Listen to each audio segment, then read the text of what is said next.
ಕೂರ್ಗಲ್ಲಿ ನಡೆದಂತ ಈ ಕಾಂಚೀರಾಮ್ ಕಾಲೋನಿ ಅಂತೇನೋ ಕೇಳ್ಪಟ್ಟೆ. ಅದು ಅಲ್ಲಿ ನಡೆದಿದ್ದು ಒಂದು ರಿಯಲ್ ಇನ್ಸಿಡೆಂಟ್ ಇದು?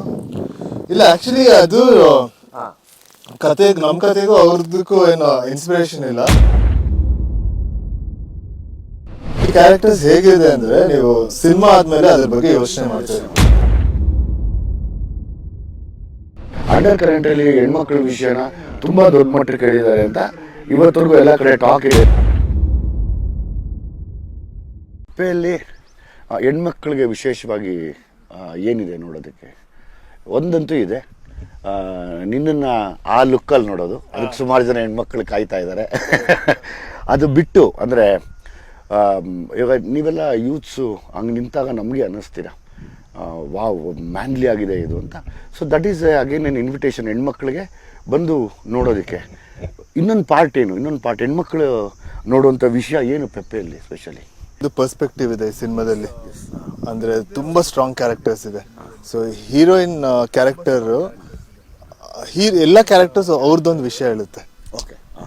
ಅಂಡ್ ಅದೆಲ್ಲ ವಿಷಯಗಳು ಹೀರೋ ರಿಲೇಟೆಡ್ ಇರಲ್ಲ, ಅವ್ರದ್ದೇ ಆದ ಒಂದು ವಿಷಯ ಕೂಡ ಈ ಸಿನಿಮಾದಲ್ಲಿ ಹೇಳ್ತಾರೆ.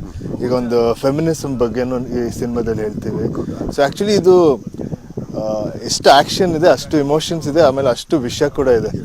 ನಾನು ಕೇಳ್ಪಟ್ಟಿದ್ದು ಹೆಣ್ಮಕ್ಳಿಗೆ ಇಷ್ಟ ಆಗೋ ಥರ ಮತ್ತು ಹೆಣ್ಮಕ್ಳ ಪರವಾಗಿ ಒಂದಷ್ಟು ಸ್ಕ್ರಿಪ್ಟಲ್ಲಿ ಡಿಸೈನ್ ಆಗಿದೆ ಅಂತ ಕೇಳಿಸ್ಕೊಂಡೆ. ನನಗದು ಖುಷಿ ಅನ್ನಿಸ್ತು. ಸೊ ಹಂಗಾಗಿ ನೀನು ಆ ಹೆಣ್ಮಕ್ಳನ್ನ ಒಂದಷ್ಟು ವಿಷಯ ಇದೆ ಅಂತ you can invite them inside ಅಲ್ಲ, ಬೋಲ್ಡ್ಲಿ ಬಂದು ನೋಡಿ. 100% ಅವ್ರಿಗೂ ಅಂತಾನೆ ಕೆಲವು ವಿಷಯ ಇಟ್ಟಿದ್ದೀವಿ ನಾವು. ಅವ್ರಿಗೂ ಒಂದಷ್ಟು ಪಾಯಿಂಟ್ಸ್ ಗ್ಯಾರಂಟಿ ಸ್ಟ್ರೈಕ್ ಆಗುತ್ತೆ. ಅಂದ್ರೆ ಅವ್ರ ಪರವಾಗಿ, ಅವ್ರ ಬಿಹಾಫ್, ಅವ್ರ ಪರ್ಸ್ಪೆಕ್ಟಿವ್ ಅಲ್ಲಿ, ಅವ್ರ ದೃಷ್ಟಿಕೋನದಲ್ಲಿ ಒಂದಷ್ಟು ವಿಷಯಗಳು ಹೇಳಿದ್ವಿ. ಸೊ ಇಲ್ಲಿ ಆಲ್ಮೋಸ್ಟ್ ಇಬ್ರು ಮೇನ್ ಫೀಮೇಲ್ ಕ್ಯಾರೆಕ್ಟರ್ಸ್ ಇದೆ. ಸೊ ಅವ್ರದ್ದು ಒಂದೊಂದು turning points of the story. ನಮ್ದು ಹೀರೋಯಿನ್ ಇರ್ಬೋದು ಕಾಜಲ್ ಕುಂಡರ್, ಆಮೇಲೆ ಇನ್ನೊಬ್ರು ಆಂಟಾಗನಿಸ್ಟ್ ಮಾಡಿದ್ದಾರೆ ಇವರು ಮೇದಿನಿ ಅಂತ. ಸೊ ಇಬ್ರು ಮೇನ್ ಫೀಮೇಲ್ ಕ್ಯಾರೆಕ್ಟರ್ಸ್. ಸೊ ಅವ್ರದ್ದು ಕ್ಯಾರೆಕ್ಟರ್ಸ್ ಫುಲ್ ಒಂದು ಫೀಮೇಲ್ ಫೆಮಿನಿಸಮ್ ದೃಷ್ಟಿಕೋನದಲ್ಲಿ ಇರುತ್ತೆ. ಆಮೇಲೆ ನಾವು ನಾರ್ಮಲ್ ಆಗಿ ಜನರಲ್ ಆಗಿ ಎಲ್ಲ ಸಿನಿಮಾಲಲ್ಲ, ಮೋಸ್ಟ್ ಆಫ್ ದ ಸಿನಿಮಾಲ್ ಹೇಗಾಗುತ್ತೆ ಅಂದ್ರೆ ಎಲ್ಲ ಕ್ಯಾರೆಕ್ಟರ್ಸ್ ಬಂದ್ಬಿಟ್ಟು ಒನ್ ಸೆಂಟ್ರಿಕ್ ಮೇನ್ ಪ್ರೊಟಾಗನಿಸ್ಟ್ ಯಾರು ಇರ್ತಾರೆ ಅವ್ರ ಕತೆಗೆ ರಿವಾಲ್ವ್ ಆಗ್ತಿರುತ್ತೆ. ಸೊ ಇದ್ರಲ್ಲಿ ಹೆಂಗಂದ್ರೆ ಎಲ್ಲ ಕ್ಯಾರೆಕ್ಟರ್ದು ಒಂದೊಂದು ವಿಷಯ ಇದೆ. ಆಮೇಲೆ ಈ ಕ್ಯಾರೆಕ್ಟರ್ಸ್ ಹೇಗಿದೆ ಅಂದ್ರೆ ನೀವು ಸಿನಿಮಾ ಆದ್ಮೇಲೆ ಅದ್ರ ಬಗ್ಗೆ ಯೋಚನೆ ಮಾಡ್ತೀರಿ. ಎಸ್, ಇದು ನೋಡ್ತಿರುವಂಥ ಎಲ್ಲ ಪ್ರೀತಿಯ ಕನ್ನಡ ಕಲಾಭಿಮಾನಿಗಳಿಗೆ ನನ್ನ ಕಡೆಯಿಂದ ಇನ್ನೊಂದು ರಿಕ್ವೆಸ್ಟ್ ಏನು ಅಂದರೆ, ಪೆಪ್ಪೆ ಸಿನಿಮಾಲಿ ವಿನಯ್ ಅವ್ರನ್ನ ಹೊರತುಪಡಿಸಿ ಹೆಣ್ಮಕ್ಳು ನೋಡಬೇಕಾದ ಕೆಲವು ಅಂಶಗಳು, ಅಂದರೆ ಕಥೆನ ನಿಮ್ಮ ಮುಂದೆ ರಿವೀಲ್ ಮಾಡಿದಿರ. ನಾನು ಕೇಳ್ಪಟ್ಟಂಗೆ ತಿರ್ಗಾ ಹೆಣ್ಮಕ್ಳಿಗೆ ತುಂಬ ಇಂಪಾರ್ಟೆನ್ಸ್ ಕೊಟ್ಟು ತುಂಬ ವಿಷಯನ ಈ ಸಿನಿಮಾಲ್ಲಿ ಹೇಳಿದ್ದಾರೆ. ನಿಮಗೆ ನೋಡೋಕ್ಕೆ ಯಾಕೆ ಅಂದರೆ ಈಗ ಯಾವಾಗಲೂ ಪ್ರಶ್ನೆ ಉಟ್ಕೊಳ್ಳುತ್ತೆ, ಒಂದು ಸಿನಿಮಾನ ಯಾಕೆ ನೋಡಬೇಕು, ಒಂದು ಸಿನಿಮಾನ ನಾನೇನು ಏನಕ್ಕೆ ಥಿಯೇಟ್ರ್ ಒಳಗಡೆ ಬರಬೇಕು ಅನ್ನೋ ವಿಚಾರ ತಗೊಂಡಾಗ ಫಸ್ಟು ಹೌದು ಆ್ಯಸ್ ಇಟ್ ಈಸ್ ನಾವು ಆ್ಯಸ್ ಎ ಹೀರೋ ಅವ್ರನ್ನ ಹೊರಗಡೆ ತಂದು ತೋರಿಸ್ತೀವಿ, ಒಂದು ಟ್ರೈಲರ್ ರೂಪದಲ್ಲಿ ತಂದಿರ್ತೀವಿ. ಅದಾದಮೇಲೆ ಇನ್ನೊಂದ್ಸರಿ ಯಾಕೆ ಆ ಯೋಚನೆಗಳಿರುತ್ತೆ. ಯಾವಾಗಲೂ ಒಬ್ಬ ನೋಡಿಗನಿಗೂ ಕೂಡ ಒಂದು ಆ ಯೋಚನೆ ಬರುತ್ತೆ, ಯಾಕೆ ನೋಡಬೇಕು ಅಂದರೆ ಹೆಣ್ಮಕ್ಳು ಮುಂದೆ ಬಂದು ನೋಡಬೇಕು, ಹೆಣ್ಮಕ್ಳಿಗೆ ಇಷ್ಟ ಆಗುವಂಥ ಮತ್ತು ಹೆಣ್ಮಕ್ಳ ಪರವಾಗಿ ತೆಗೆದಿರೋವಂಥ. ಈಗ ನಮ್ಮ ಭೀಮಾ ಆದಮೇಲೆ ಮತ್ತೊಂದು ಸಿನಿಮಾ ಅಂದರೆ ಅದು ಪೆಪ್ಪೆ ಅಂತ ಹೇಳ್ಬೋದು ಅಲ್ವಾ. ಅಂದರೆ ಈಗ ನಮ್ಮಲ್ಲಿ ಏನು ಈಗ ಇನ್ಸ್ಪೆಕ್ಟರ್ ಗಿರ್ಜಾ ಅಥವಾ ನಮ್ಮ ಕಲ್ಯಾಣಿ ಅಥವಾ ಹೀರೋಯಿನ್ ಎಲ್ಲ ಸಪ್ರೇಟ್. ಎಸ್, ಅದೇ ಥರ ಪೆಪ್ಪೆಲ್ಲೂ ಕೂಡ ಒಂದಷ್ಟು ಹೆಣ್ಮಕ್ಳ ಕ್ಯಾರೆಕ್ಟರ್ಸ್ನ ಇಟ್ಕೊಂಡು ಕಂಪ್ಲೀಟ್ ಕಥೆನ ಡಿಸೈನ್ ಮಾಡಿರೋದು. ಅಂಡರ್ ಕರೆಂಟಲ್ಲಿ ಹೆಣ್ಮಕ್ಳ ವಿಷಯನ ತುಂಬ ದೊಡ್ಡ ಮಟ್ಟಕ್ಕೆ ಕೇಳಿದ್ದಾರೆ ಅಂತ ಇವತ್ತರೆಗೂ ಎಲ್ಲ ಕಡೆ ಟಾಕ್ ಇದೆ. ಸೊ ಹಂಗಾಗಿ ಆ ಒಂದು ವಿಷಯ ಆ್ಯಸ್ ಎ ಡೈರೆಕ್ಟರ್ ಆಗಿ, ಆ್ಯಸ್ ಎ ಇವರ ಮನೆಯ ಅಭಿಮಾನಿಯಾಗಿ ನಾನು ಅದನ್ನು ಇಂಟರ್ವ್ಯೂ ಮಾಡ್ತಾ ಇದ್ದೀನಿ. ಮಿಸ್ ಮಾಡಬೇಡಿ, ಬನ್ನಿ ನೆಕ್ಸ್ಟ್ ಎಪಿಸೋಡಲ್ಲಿ ಏನು ಮಾತಾಡಬೇಕು ಅಂತ ಕೇಳ್ತೀನಿ ನೋಡೋಣ.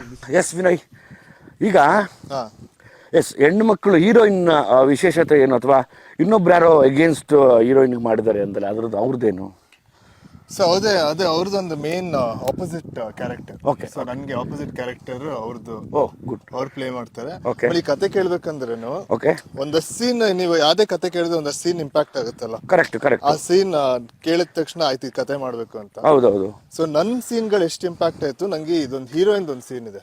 ಓಕೆ, ಅದು ಹೇಳೋದು ಬೇಡ. ಅದೇ ಸೊ ಆ ಸೀನ್ ಕೂಡ ಅಷ್ಟೇ ಇಂಪ್ಯಾಕ್ಟ್ ಆಗಿ ಆ ಸೀನ್ ಕೇಳಿದ ತಕ್ಷಣ ಈ ಕತೆ ಫಿಕ್ಸ್ ಅಂತ ಫಿಕ್ಸ್ ಮಾಡ್ಕೊಂಡಿದ್ದೆ.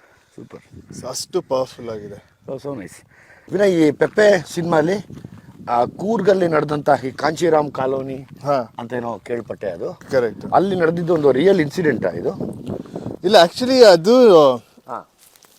ನಮ್ಮ ಕತೆಗೂ ಅವ್ರದ್ದಕ್ಕೂ ಏನು ಇನ್ಸ್ಪಿರೇಷನ್ ಇಲ್ಲ, ಬಟ್ ನಾವಲ್ಲಿ ಒಂದು ಫೈಟ್ ಸೀಕ್ವೆನ್ಸ್ ಶೂಟ್ ಮಾಡಕ್ ಹೋದ್ವಿ. ಓಕೆ. ಅಲ್ಲಿ ಅವ್ರ ಸ್ಟ್ರಗಲ್ಸ್, ಅವರು ಅವ್ರ ಕಾಲೋನಿನ ಹೇಗ್ ಕಟ್ರು, ಅದಕ್ಕೆ ಏನೇನ್ ಕಷ್ಟಪಟ್ರು ಅಂತ ಹೇಳಕ್ ಹೋದ್ರು. ಓಕೆ.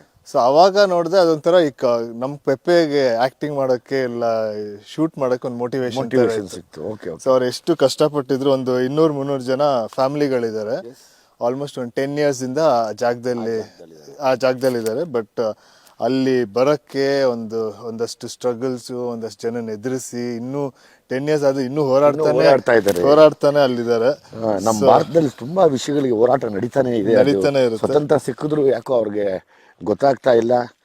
ನಾವು ಅದನ್ನ ಬಿಡ್ತಾ ಇಲ್ಲ, ಹೋರಾಟ ಮಾಡ್ತಾನೆ ಇದೀವಿ. ಖುಷಿ ಆಗತ್ತೆ. ಅಂದ್ರೆ ಅಗೇನ್ ತಿರ್ಗಾ ಪೆಪ್ಪೆ ಸಿನಿಮಾ ಮೂಲಕ ಎಲ್ಲ ಮಡಿಕೇರಿಯ ಎಲ್ಲ ಪ್ರೀತಿಯ ಸಿನಿಮಾ ಅಭಿಮಾನಿಗಳಿಗೆ ಸಿನಿಮಾ ನೋಡಿ ಅಂತ ಕೂಡ ಇದರಿಂದ ನಾವು ಇನ್ವಿಟೇಷನ್ ಕೊಡ್ಬೋದಲ್ಲ? ಕರೆಕ್ಟ್. ಆಮೇಲೆ ಆ ಕಾಲೋನಿಯಲ್ಲಿ ನಾವೆಲ್ಲ ಶೂಟ್ ಮಾಡಿದ್ವಿ. ಸೊ ಅಲ್ಲಿ ಒಂಥರ ಕೋ ಎಕ್ಸಿಸ್ಟಿಂಗ್ ಆಗಿ ಮಲಯಾಳದವರು, ಉರ್ದು ಮಾತಾಡೋರು, ತಮಿಳ್ ಮಾತಾಡೋರು, ತೆಲುಗು ಮಾತಾಡೋರು, ಕನ್ನಡ ಮಾತಾಡೋರು ಎಲ್ಲರೂ ಒಟ್ಟಿಗೆ ಸ್ಟೇ ಮಾಡ್ತಿದ್ದಾರೆ. ಸೊ ಆಮೇಲೆ ಅದು ಆಕ್ಚುಲಿ ಕುವೆಂಪು ಅವ್ರು ಬರೆದಿರೋದು ಸರ್ವ ಜನಾಂಗದ ಶಾಂತಿಯ ತೋಟ. ಆಗಲ್ಲ, ಅದೆಲ್ಲ ಹಂಗಂಗೆ ಬಿಟ್ಟು ಹೋಗಿದ್ದಾರೆ. ಖುಷಿ ಅನ್ಸುತ್ತೆ. ಯಾಕೋ ಭೀಮಾ ಸಿನಿಮಾಗೆ ತುಂಬಾ ಹೋಲಿಕೆಗಳಾಗ್ತಾ ಇದೆ. ಕರೆಕ್ಟ್. ಸಾಕಷ್ಟು ವಿಷಯಗಳು, ಮೋಸ್ಟ್ಲಿ ಇಂಟೆನ್ಷನ್ಗಳು ಎಕ್ಸಾಕ್ಟ್ಲಿ ಒಂದು ಹೋರಾಟಕ್ಕೆ ನಿಂತಿರೋ ಒಂದು ಯುವ ಪೀಳಿಗೆ ಜೊತೆ ಒಂದು ಸಿನಿಮಾ ಆಗಿದೆ ಅಂತ ನನ್ನ ಏನೋ ಒಂದು ಜಡ್ಜ್ಮೆಂಟ್ ಅನ್ನಿಸ್ತಾ ಇದೆ. ಖುಷಿ ಅನಿಸುತ್ತೆ. ಯಾಕಂದರೆ ಇವತ್ತು ನಾವೇನು ಮಾಡಿದ್ದೀವಿ, ಸಿನಿಮಾನ ಎಲ್ಲ ಕಡೆ ತೊಗೊಂಡೋಗಿ ಎಲ್ಲ ಡಿಸ್ಟ್ರಿಕ್ಟಲ್ಲಿ ಮಾಡ್ತಾ ಇದ್ದೀವಿ. ಫಾರ್ ಎಕ್ಸಾಂಪಲ್ ಈಗ ಮಡಿಕೇರಿಗೆ ಹೋಗಿರೋದಿರ್ಬೋದು. ಮಡಿಕೇರಿಯಲ್ಲಿ ಯಾವಾಗಲೂ ನಾವು ಅವರು ಸಖತ್ತಾಗಿ ಆ ಡ್ಯಾನ್ಸ್ ಮಾಡೋದೇ ನೋಡ್ತಾ ಇರ್ತೀವಿ. ಅದಾದಮೇಲೆ ಮಡಿಕೇರಿ ಕಡೆ ಹೋದರೆ ಆಲ್ಮೋಸ್ಟ್ ಎಲ್ಲ ಜವಾನ್ಸ್ ಇದ್ದಾರೆ, ಅಲ್ಲಿ ಕ್ಯಾಪ್ಟನ್ಸ್ ಇದ್ದಾರೆ, ನಮ್ಮ ಇಂಡಿಯನ್ ಆರ್ಮಿಲಿ ಸೇವೆ ಮಾಡ್ತಿರೋಂಥ ದೊಡ್ಡ ಇವರಲ್ಲಿ ಆರ್ಮಿ ಸೋಲ್ಜರ್ಸ್ ಸಮೇತ ಅಪ್ ಟು ದ ಮಾರ್ಷಲ್ವರೆಗೂ ಇದ್ದಾರೆ. ಫಾರ್ ಎಕ್ಸಾಂಪಲ್ ಮಾರ್ಷಲ್ ಕಾರ್ಯಪ್ಪ ಕೂಡ ಅದೇ ಜಾಗದಿಂದ ಬಂದಿರೋರು. ನಾವು ಕೂರ್ಗೆ ಎಂಟ್ರ್ ಆಗ್ತಾನೆ ಅದನ್ನು ಕಾಣ್ತೀವಿ. ಸೊ ಅಗೇನ್ ಈ ಒಂದು ಇಂಟರ್ವ್ಯೂಲಿ ಮತ್ತೆ ಇನ್ನೊಂದು ಸತಿ ನಾವು ನಮ್ಮ ಜನತೆ ಒಟ್ಟಿಗೆ ಮಡಿಕೇರಿ ಜನ ಕೂಡ ಈ ಸಿನಿಮಾನ ನೋಡ್ಬೋದು ಅಂತ ನಾನು ಪ್ರೀತಿಯಿಂದ ಕೇಳ್ಕೊತೀನಿ. ಬನ್ನಿ ಈ ಸಿನಿಮಾ ನೋಡೋಣ ಅಂತ. ಬೆಂಗಳೂರಲ್ಲಿ ಸುಮಾರು ಜನ ನನಗೆ ಮೊನ್ನೆ ಮಡಿಕೇರಿಯಲ್ಲಿ ಇಬ್ಬರು ಒಬ್ಬರು ಕಪಲ್ ಅಂದರೆ ಗಂಡ ಹೆಂಡತಿ ಇಬ್ಬರು ನಾನು ಒಂದು ಕಡೆ ಹೋಗ್ತಿದ್ದೆ ಟ್ರೈನಲ್ಲಿ. ಬಹುಶಃ ನೀವು ಆ ಇಂಟರ್ವ್ಯೂನ ನೋಡ್ತಾ ಇದ್ದರೆ ನೀವು ಮನೆ ಖಾಲಿ ಮಾಡಿಕೊಂಡು ಇನ್ನೊಂದು ಏರಿಯಾಗೆ ಶಿಫ್ಟ್ ಮಾಡೋಕ್ಕೆ ಟ್ರೈನಲ್ಲಿ ಬರ್ತಿದ್ರಿ. ನೀವು ಮಡಿಕೇರಿ ಅಂತ ಹೇಳಿದ್ರಿ. ಸೊ ಹಂಗಾಗಿ ನೀವು ಈ ಸಿನಿಮಾನ ನೋಡಲೇಬೇಕು. ನಿಮ್ಮ ಜೊತೆ ಇರುವಂಥ ಎಲ್ಲ ಮಡಿಕೇರಿ ಜನತೆ ಬೆಂಗಳೂರಲ್ಲಿ ಏನು ನೆಲೆಸಿದ್ದೀರಾ, ನೀವು ಕೂಡ ಪೆಪ್ಪೆ ಸಿನಿಮಾ ನೋಡಬೇಕು ಅಂತ ಕೇಳ್ಕೊತೀನಿ. TV12 ಕನ್ನಡ, ಇದು ಕನ್ನಡಿಗರ ಧ್ವನಿ.